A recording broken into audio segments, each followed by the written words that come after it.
Teaching is serious business, but teachers don't have to put a serious face on it all the time. In the movie Goodbye, Mr. Chips, a neophyte teacher learns that lesson early in his career and discovers the magic that measured levity can bring to the classroom. "Tell them one of your jokes," says Mrs. Chips to her husband, who, after suffering an unnerving first-day encounter with the students, is struggling to maintain order in his classroom.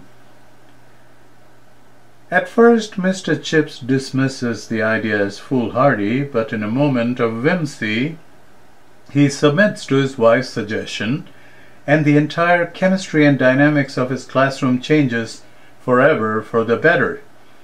Even the venerable Benjamin Franklin, who undertook prodigious enterprises, put great stock in humor, and regaled his friends and associates with practical jokes, all of which had a salutary effect on his reputation and popularity. When I first entered the teaching profession, the accountability age was in its incipient stages, and I was able to find plenty of time to do fun things in the classroom. In an aluminum box that is the repository for photographs, missives, and other memorabilia from my teaching years, I discovered a picture which would be mistaken for having been taken in a carnival tent. In the foreground and to one side of the frame stands a man with spiked hair who appears to be wildly gesticulating with his hands. All around him are children whose facial expressions cover the full spectrum from the comical to the devilish.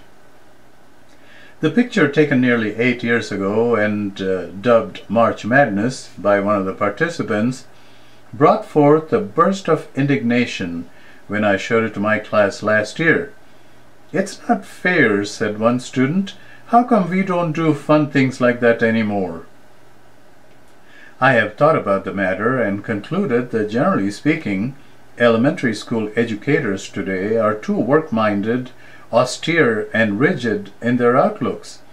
Caught up in the siren song of numbers, charts, and graphs, all leaning toward accountability statements and ratings, they have purged fun from their parlance. If someone should argue that I overstate the case, let me hasten to add that many parents have spoken and written to me to voice their concerns about curricula and pedagogy that treat children as if they were statistic-producing entities. Said one father, "I'm glad I went to school when I did. I don't think I could survive the pressures of modern-day schooling."